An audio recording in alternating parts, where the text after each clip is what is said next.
Hey, what's up, everybody? Video 44 coming at you with another video. All right, so talk about a few things with the Lakers. First of all, today is Summer League Day. Welcome back, LA Lakers. Even though it's our Summer League team, we still represent purple and gold, and we want to support them. So that's the first thing I want to say. The game starts at 3:30 Pacific, 6:30 Eastern. Tomorrow we also play, I think, at 1:30. So yeah, I don't know if I'm gonna be able to see today's game, although I'll try to watch it while I'm out. I'm trying to talk myself into doing the things that I got to do. Locally, but I don't really want to, so I'm probably going to go out the long way, and if that's the case, I will likely try to watch the game on the road if I can. If not, I'll catch as much of it as I can, watch highlights, but I do have every intention of watching both games and following the Summer League team. So yeah, we'll see what they have. I'm a little disappointed a couple of names are not out there. Of course, Quincy Olivari is a name I've been saying I wanted to see on the Summer League team. I'm not sure where he is in his basketball journey, but I do want him to still be a part of our Laker thing because I believe in what he does out there, and I saw enough from him to know that he's a prospect to invest in, but I don't see him on the roster, so I'm kind of upset about that. Abdul Thero's not available, unfortunately, because of the knee, as we know. But we do have a couple of names that we're hopeful to see play well, and that's Dalton Connect and Bronny James. They will be out there. Darius Baisley is getting another opportunity. I kind of trashed the name last time, but I also remember telling them to go after the guy, so it's a little bit of a hypocrite there. I told them years ago to do that, but they did it now, and he's still only 26 years old. So yeah, we'll give him a shot, see what he can do in the summer league, and we'll see what comes of that. Of course, you got some of our other guys that we picked up in the draft, or after the draft, actually. Some names that Marciulionis is a guy that we're going to see out there. Arthur Kalua is going to be out there. I can't think of the homie's name, the shooter, the scorer that everybody's excited about. His name hasn't come to mind. I haven't done enough homework on him other than to say he's a big guy who really is a talented scorer but needs to get in better shape, and ultimately, hopefully that translates to him being more of an athlete. I can't think of his name right now. I hate when that happens. But just the same, we do have a good Summer League team. In my opinion, it's going to be better than last year. And I harbor some excitement. Last year's was such a drag for me. Probably one of the worst summer leagues I ever saw. I didn't agree with a whole lot of how we used our team, and so that kind of left a bad taste in my mouth going into this year. But I understand we have a different coach. In fact, I believe we picked up a female coach, which is very exciting to me. I want the league to go in that direction, give it a try. I think the women can do the job just like any guy. So I think that's something that we should explore and be open-minded to, and not assume the worst. A lot of times I think we assume the worst when considering giving women jobs in these fields, and I just don't think that same thought is really applied to the WNBA, which has plenty of men coaches in it, college, plenty of women, men coaches there. So I just think it would be a wonderful idea for us to explore letting women coach, and so I love to see the Lakers do that. Hopefully the Knicks do the same. I understand that they may be interested in hiring a fantastic female coach of whose name never comes to mind. I don't know what's going on in my head, in my memory, but just the same, I think it's a great place to head. So yeah, now we consider some of the options that the Lakers have right now in free agency. I've been hearing some great things in free agency. I'm actually looking at my phone hoping to get some summer league information, but of course Wi-Fi is not working in this room as usual. But yeah, I'm hearing some good things. First of all, the Lakers are still interested in DeAnthony Melton. It's tough for me with DeAnthony Melton because I'm concerned about the knee injury. I actually like the player. He's from LA, so I know he wants to be a Laker. I don't want to shun him. It's not like we have a million better options out there in theory. But when you're coming off a knee injury, no one's seen you in over a year, you are aged a little bit, it just makes me wonder if you're the best choice for what we got going on. Plus, I don't think he's really a point guard. I think we really do need a point guard. When you look at the depth chart, I think we still got Gabe Vincent running at the point guard. And as a backup point guard to Luka, obviously Austin Reeves can play it if necessary. I'm not comfortable with our point guard position. I think much has been said about our center position, which is obvious. obvious need. Much has been said about our wing position, getting better defensively, which right now is a real glaring weakness. So, you know, I think the reason why I keep mentioning the point guard is because I'm hearing no one else talk about it. Everybody talks about center. Everybody talks about wing. Nobody's saying that we need to do something about the point guard position. So there are several positions of need. So we need to address them all. But DeAnthony Melton, I think, gives us a guy who can be a point of attack defender in a way, depending on how he recovers from the knee. And pretty good steals guy. I really like what he's done in times where he's able to show two-way ability, particularly against the Lakers about 2 years ago. He had one of his best games, if not his career game, where he walked away with like 7 steals, hit like 6 threes or something crazy. He went nuts. And so I definitely understand why the Lakers are interested in him, because we've seen him play his best. That tends to be how teams try to go after talent. When you see a guy kill your team, you kind of want to see if you can put him on your team when he becomes available. So that's what I think the Lakers are doing, and I support that wholeheartedly. I just would temper my expectations to say, is it best to really invest a great deal into a guy who's coming off an injury for whom nobody has seen since going down? I worry about those situations in most cases. Regardless of the tenure, not the tenure, the status of the player. So that's just my point of view. I think the Lakers need to be cautiously optimistic that, you know, getting him for the right price could be good. But he doesn't fill your point guard needs specifically, and that injury is something to really be aware of. So that's what I'll say about that. Still trying to get my phone to work. I am really determined here, if you guys are wondering what I keep looking at. But yeah, so Ryan Rollins, that's a name that I've mentioned on this camera a couple years ago, maybe last year or the year before that, late last year, I don't know when I mentioned it, but I have mentioned Ryan Rollins several times because his name came up in something I was reading about, and they were talking about how well he was doing in Milwaukee. As it pertains to being a steals guy and a two-way player, somebody who could do a lot of things, a young guy, 23 years old. When I had gotten a whiff of him, I think he was a rookie or maybe a second-year guy. On the back of the Milwaukee bench, we know how Doc Rivers is when it comes to players that are young. He doesn't play them very much, but this guy had gotten some opportunities and shined greatly when Dame went down at one point. So I guess this was last year sometime. Regardless of whatever, I said that, you know, the Lakers would be wise for taking a flyer on a guy like this, and other teams would as well, because this is how you get guys on the ground floor before they turn into something. That's what you always want to do. Find guys that have shown potential to break out, bring them to your situation, coach them up to be able to break out in your uniform, and then you got the piece rather than trying to get them at a high inflated price. So, you know, I think the Lakers kind of got the whiff of that somehow, or maybe no one pays attention to me at all and they're just thinking the same way I'm thinking. But now that Ryan Rollins is a free agent, the Bucks waived him to make way to do all the different things that they've done since. They do want to bring him back. They have interest in bringing him back. He's their young fella. They like him. But now some other teams are interested, including us.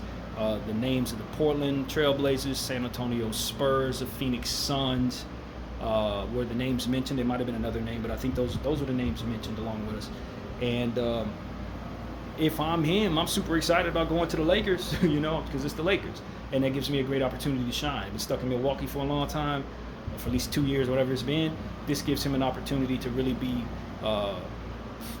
showcased. Now, I would also be interested in going to some of those other teams as well. Portland has a good defensive system that they're running right now with good defensive players, so we would fit in well over there. Of course, San Antonio got the young guys, and everything that's going on in San Antonio is extremely exciting in general. I would have no interest to go back to the Bucks if I were him. None. There's nothing there for him. They didn't play him when they did have an opportunity to get the most out of him. They still kind of kept him behind people and stuff like that. Maybe he gets a bigger role now. Maybe they snap out of that. But as long as Doc Rivers is a coach, he's going to always opt to play the bigger name, whether they can play better or not. And so if I'm Ryan Rollins, I'm going west, and I'm probably choosing the Lakers because it probably gives me the best opportunity to play a bit more than those other options where they have a plethora of guards. So that's what I'm thinking if I'm him. And hopefully the Lakers take a chance on him. I know they want to go after DeAnthony Melton. DeAnthony's more proven. DeAnthony's more developed, obviously.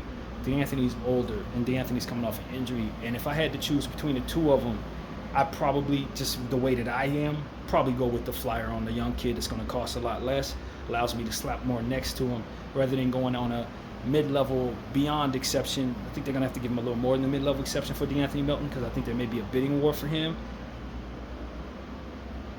If DeAnthony's not willing to take the absolute minimum, I'm probably going to opt with the 23-year-old and just keep the timeline that I have with kids. Because most of the people on our team are 26 years old or in that range.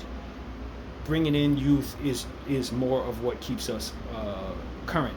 And so if we can get them both, I think that would be a little bit of a redundancy. I think it would eat away at the opportunities either one of them would have. I would love to have them both for the sake of the injury of DeAnthony Melton. Again, he missed all of last season. And so, for me personally, what I choose is the kid. What I think probably makes sense to people who think within the box is to go after the vet to fit more of a helpful piece, I guess, a guaranteed piece. But I weigh that against the injury anyway, if I'm thinking like that. I weigh that against the injury. Yeah, if DeAnthony Melton's 100% healthy, we just seen him play well in the playoffs, something like that, of course. But the fact that hasn't been out there in a year, he's a bit older, I don't know, man. I'm trying to look up DeAnthony Melton's name right now, because I want to know his age. I heard someone say he was like 30 something. I don't agree with that. I don't know that he's that old. I heard somebody say he was like 36. I don't agree with that. No, he's only 27 years old. He's not that old. I knew that was some bull crap. I didn't believe it at all. He was born on May 28th, 1998. So, he fits the timeline with our 26, 27-year-olds. That's good. That's really good. I would imagine he'd come back fine from the injury.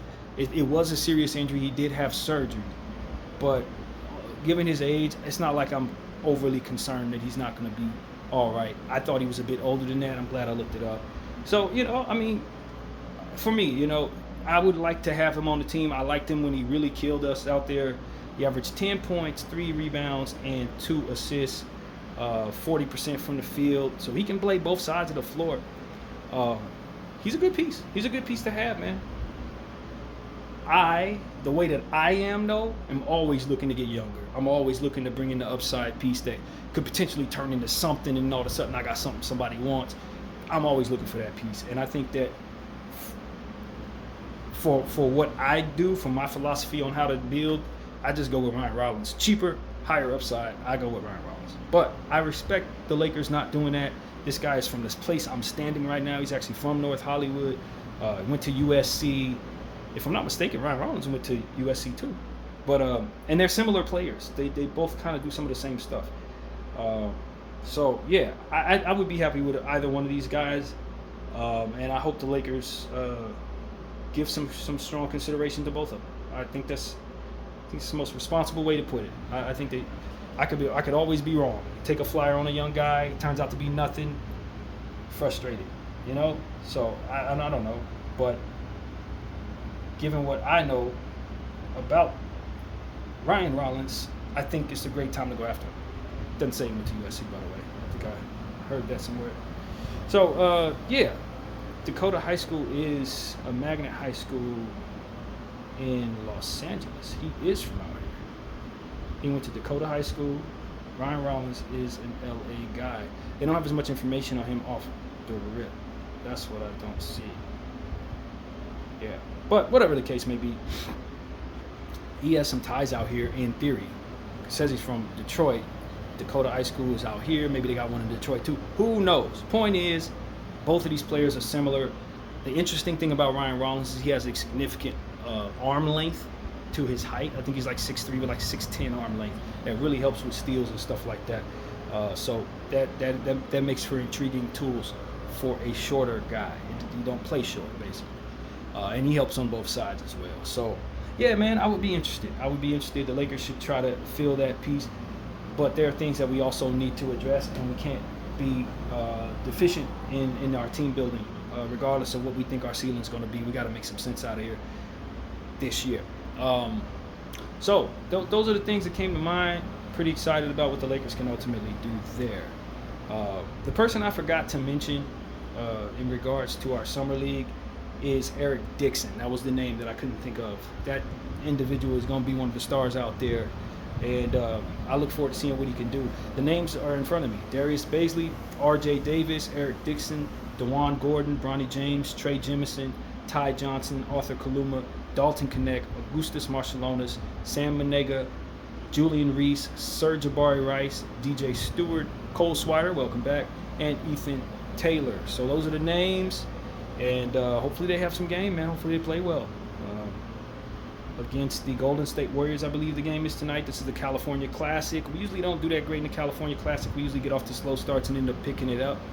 That's what we did last year. I want to see us get off to a better start. Today we play Golden State. Tomorrow we play Miami. July 8th we play San Antonio, which should be interesting. They got some high draft picks there. I don't know if Harper's going to play, though. From what I understand, Harper may be recovering from something. So keep an eye open for that. On the 8th, I don't think he plays. Of course, the Mavericks on July 10th, when the Las Vegas side of things start up, and we'll see Cooper the Flag. New Orleans on July 12th, and they got some pretty good guys. Derek Queen. I keep calling him Trevelin. Trevelin plays for Orlando, I believe. Derek Queen, and of course Jeremiah Fears. They got the Clippers on the 14th of July. You got the Celtics on the 17th of July, and the tournament begins between the 18th and the 20th. So yeah, that's how the summer league schedule looks. They didn't give us times for all of those games, but tonight's game is at 3:30 Pacific, 6:30 Eastern, and tomorrow is 1:30 Pacific, 4:30 Eastern. I believe that's how that works. So yeah, man, that's what it is. Looking forward to seeing how this team performs. Hopefully much better than last year's team, because I was not overly thrilled with what I saw. I didn't think the coaching was really any good, to be honest with you. So that's what I have to say about that. What else I've been hearing, man? I think the Lakers, if they strike out on either one of those two players, I think a piece that I think can kind of fit a couple of needs for us is Marcus Smart. Now, I don't know if Marcus Smart is available. He's an expiring contract, so you probably have to make a trade to get a guy like Marcus Smart from Washington. But I think if there's a way to acquire Marcus Smart, he helps us with our defensive issues on the wing. He's a bigger body, even though he's a point guard. And that he is a point guard helps us with some of the facilitating and ball movement and stuff like that, which I'm concerned we don't have enough of at the point guard position. A significant upgrade from Gabe Vincent in some key areas. He doesn't shoot better than Gabe Vincent, but everything else, I think he's going to be an upgrade if he can get healthy. Now, he too, like DeAnthony Melton's, come off some injuries. He's not a reliable shooter, although he can be very streaky. He's a high-level guy, but he's older now, so I'm not saying you spend an arm and a leg or trade away anything really good to get him, but I do think if there's a way to acquire Marcus Smart, he's the kind of piece that I think fits a need in multiple areas. And I think he would provide a dog, which I don't see a great deal of. In fact, I think there's a world where we've kind of eaten away at some of the aggressiveness of our team by bringing in the pieces we brought in. I like that we've raised our ceiling, but I think some of the dog is going away. When you bring in Ayton, you're bringing in a passive energy, a passive spirit in theory. He's going to be playing for a contract this year, so hopefully that means he plays a little more tough. But to his core person, he's just not going to be overly aggressive, especially on the defensive end. You're going to have times where he's going to be ball watching and not going for rebounds and stuff like that. It's who he's proven himself to be. I don't think he's going to change his stripes, and I don't think we're going to be happy with that. We're going to need to get some energy pieces down there. And I do like the idea of Abdou Thiero coming in, because he definitely provides that. But I don't know how much playing time we expect him to get. Plus, I don't know how this injury is going to go. We may want to bring him along very slowly, depending on how this looks. So, you know, Vando should be 100% healthy to start the season. Vando having a training camp, I think, is very important. And I think he's going to be a more important piece than people think this year. I think he is. I think he's going to have to be on the floor to provide an energy and a dog factor that it's just not necessarily coming naturally to this unit. it's not going to be out there like we think, and it could be sopped away by the presence of having Ayton on the floor for 40 minutes, 38 minutes, whatever it's going to be. You have him on the floor for 48 minutes. He's going to determine some of your identity, and I think we're gonna be frustrated with him sometimes if he is who he's been. So to offset that in our team building, we should bring ourselves some dogs, and that's another reason why I think a guy like Marcus Smart would be helpful, because you know who he is a dog. You know he's coming in, he's bringing energy, he's gonna be firing people up, he's gonna be screaming, yelling, and moving around, pushing people and stuff like that. That's what I think needs to be there to offset the DeAndre Ayton passive energy, which we need to anticipate is going to be a very defining factor for our team. He's going to define us in some ways as the center. So for what he's not, we had better make up for it. That's why I think it's important we bring in a dog. You're losing Dorian Finney-Smith, one of the more sturdy guys out there. I wouldn't say he's a massive dog, but he does have a lot of dog in him. It comes out on the court, rather through demonstrative demonstrations of screaming and stuff like that. So you're losing some of that, and you're bringing in some passiveness. I don't really know the energy of Jake LaRavia, but he don't look like he's a dog, not like that. So you're gonna need to understand that you brought in some passive spirit, and that's going to translate to some times where your team's going to be up and down. Going to be some games where I imagine we're going to get blown out just off the strength of that type of energy being on the floor so much, and everybody else kind of feeding off of it. Bron tends to feed off the energy around him, so he may have some nights where he don't have it. Ayton don't have it. Luka going to have about 35 points. We're still going to lose by 27 points. It's just something that we need to understand as we continue to build our team. It needs to be offset ahead of time, and if we don't, we're going to suffer that. It just comes with it. You got to know when you're bringing in somebody who's going to make you weaker, straight up. So that's really where it is, man. I want a dog on the team. I think we need that in multiple areas, and Austin's going to bring some of that, but I need somebody who's known for that. I need somebody who's going to be loud, who's going to be a culture setter. And when I think of the type of spirits that can really overtake some of that, it's a guy like Marcus Smart comes to mind, a guy like Draymond Green comes to mind. Those are the type of guys come to mind immediately. Some guys from the past that I used to remember, Oakley, obviously Gary Payton comes to mind. Those are the type of guys, like, if you have a passive team, they can offset that alone. What's his face that we had for a couple years? What's his name? Pat Beverly had that type of energy. That dude we all hate, Dylan Brooks, can tend to be like that as well. He brings that to you. So like that, we need somebody like that on our team. I don't necessarily think we have that right now, and I think it's going to be necessary with the ingredients we're putting together. It's going to be necessary. An enforcer, actual enforcer. So yeah, that's what I want to see, man. Get us a dog. Get us a dog. We need one. This team right here is a little too passive. They're a little too nice. They're calm. You're gonna need. I'm telling you, Rob, you're gonna need a dog out there, bro. You're gonna need one. So that's what I have to say about that.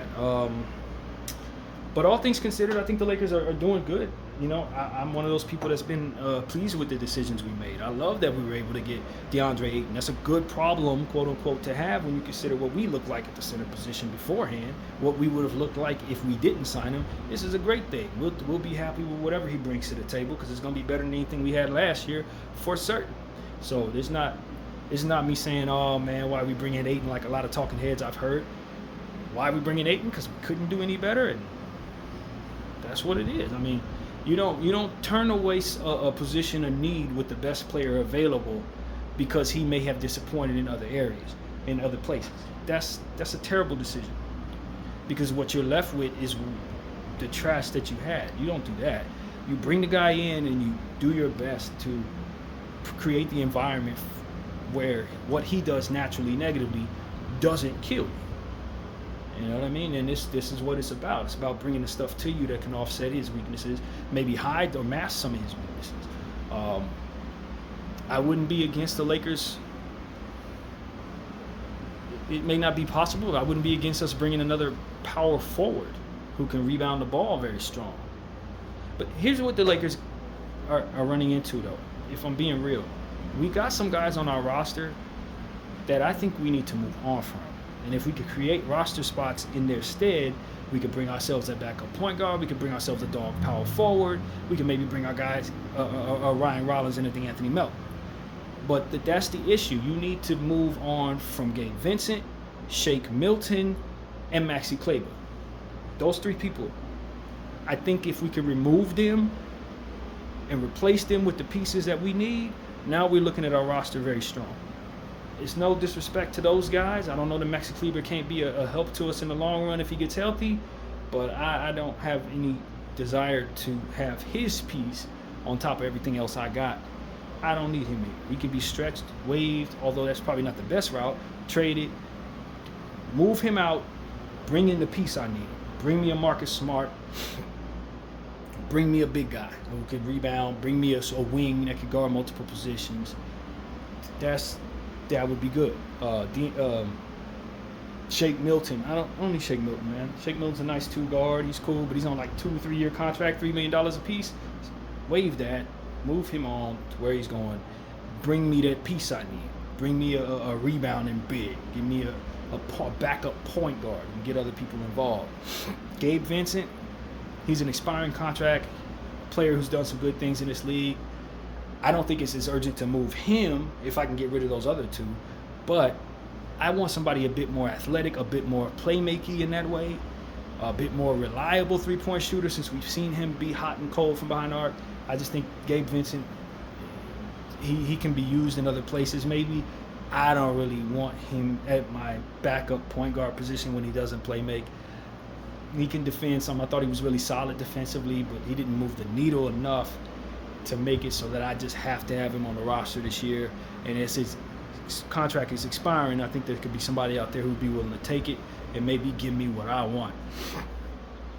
Or at least something that can create a roster spot so I can go after another flyer on a player that I need. So like that's the three things that I think the Lakers should be doing. I don't particularly want to move on from our other player, Jordan Goodwin. I'm cool. I want to keep him. He brings some dog. His length is good. If I got a guy coming in for garbage time, I want it to be somebody like him. So I'm very happy with Jordan Goodwin. I don't have to move on from him. I really don't. In fact, I feel good about him on the team. So, like, I know he's not going to get a whole lot of playing time. Maybe I can use his roster spot, this and that. But at the end of the day, he proved to be a plus last year. Masked him was, like, awesome. And at times when we didn't have all of our guys out there, he played well. So I think he's a dog. I think he plays strong defense. I think he could be a disruptor out there. Not really a reliable shooter, but at times he hits shots here and there. Like I said, 15th guy, 14th guy, Jordan Goodwin feels great to have on the team. So I don't add him to that list of people that must move on. But Maxi Kleber, Shake Milton, and Gabe Vincent must move on. We got to upgrade there. We got to move on and bring in some more key pieces that must fill the roster correctly. That's what I want to say. Bring in pieces that fit. So I don't know if we can do that. I'd imagine that'll be something. I understand that we could be waiving Shake Milton tomorrow when the 17 trade is complete that we're hearing about. I saw some rumored framework on that. It didn't have nothing good on it coming our way, so I would temper all expectations of us getting Cam Whitmore in this trade. I don't think that's likely at this point. The framework was exactly what I described yesterday. It's a bunch of stuff that's already being agreed to, getting done, signing and trading, second round picks going here and there, maybe one or two guys going somewhere, probably not here. That's what I saw as it pertains to the framework. It was nothing exciting at all. So that's what I expect. It's going to get completed tomorrow. Kevin Durant, Dodo, different stuff that you didn't even see together is being put together in this trade. So some net stuff that they had going on with some teams, draft stuff that you thought was already done, all that crap gets done tomorrow. So that's what the 17 trade is. And hopefully the Lakers have something up their sleeve. I would love to add Cam Whitmore. He would be phenomenal ad, man, if we could get him. But I think that might be a little too good to be true, man. I just want to temper my expectations and everyone else's. If it happens, we will be very happy. But if it doesn't happen, we want to already be ready for that, and that's kind of where my head is as it pertains to that. I just don't think it's happening. So, but I will be happy if we can get a Ryan Rollins, DeAnthony Melton. If he comes back looking like the old DeAnthony Melton, we'll be happy to have him. We need to get the point guard here, man. We do. We need to not forget about that. I'm not hearing anyone but myself say, yo, we need a backup point guard. We need a backup point guard, yo. Don't let that be something that we give off to Gabe Vincent. We will regret it. We already seen he can't make plays for others. We already seen he ain't a real point guard. He is a 2, a small 2, and I cannot stress this enough, that is not going to cut it. If I'm asking Austin Reeves and Luka Doncic to be the only people playing the point guard position, I'm going to be in trouble at some point down the line. It's going to be a problem. So I don't want it to be. That's why I want us to go after a Marcus Smart or somebody in that caliber, someone who can actually make plays for other people, who has a court vision and wants to get assists. We need that. We need it, and I don't want us to not have it. DeAnthony Melton ain't that. Ryan Rollins, I don't know. I don't think so either. So yeah, we need to make that happen, because if not, we're gonna be looking at Marciulionis, and we gotta get him on a 2-way. And right now, we got players that we really like on 2-ways. You got Trey Jemison on the 2-way, and you got Eric Dixon on the 2-way. And Eric Dixon has a lot of value in this league as an undrafted player. That's the thing. You don't want to move on from Eric Dixon, because if you let him go, he's gonna be signed tomorrow. I guarantee you that. So you definitely want to keep him locked up on the 2-way until proven otherwise. And that's off the strength of his name at this point. He's one of them dudes that most people think should have been drafted. And you got him, you got to keep him on that 2-way. And I thought it was smart putting him on there. Problem is, my understanding is you only get 2 2-ways. So what happens with some of these other guys? You know what I mean? What do they stay in the Exhibit 10s? Do they just play in the G League indefinitely? You have needs. And I tell you that Marciulionis dude fits one of them if you ain't going to address this point guard situation. So that's what comes to mind. I'm excited to watch him play tonight, man. I think that dude is going to make a name for himself. I think I'm in the ground floor early on Marciulionis. I think probably by the end of the summer league, people are going to be saying, "Oh, we need Marciulionis." I got a feeling he's going to be one of the ones that stand out in the whole summer league. I'm just telling you. I got a feeling. I got a weird feeling. Nobody's talking about Marciulionis. You will be by the end of the summer league. I think that. Could be wrong. Don't think I am. So yeah, that's what I think, man. But looking forward to seeing all the guys, man. Like I said, I may miss tonight's game, but I will be watching the rest of these summer league games, and so we'll see what happens with that against Golden State. I don't think they have too many exciting prospects that I know of. They did some things in the second round, but ain't nothing too exciting going on there, I don't believe. So that's what it is. We'll see. Hopefully we can get a win tonight and get our summer league started off right for a change. I do expect Dalton Knecht to only play a couple of games in the summer league. I do not see us having him out there too long unless he looks bad. Remember when, 3 years ago when we had Max Christie in the summer league? He played one game, showed that he was way better than anybody on the floor, and we got him out of there. That's exactly what I think is going to happen with Dalton Knecht. And unless Dalton struggles, to which they probably want to keep him out there to perform, to get better, if he looks like a second-year guy, I don't expect him to be out there very long. And a game like tonight, I'd imagine he's going to run all over Golden State, and they're probably not going to play him no more after that. I've seen this movie before. So Dalton's a little too good to be in summer league in theory. I don't expect him to play much. So, yeah, this is about Eric Dixon. This is about Bronny James. This is about Marciulionis and Angel Reese, little bro. It's about seeing what those guys can really go.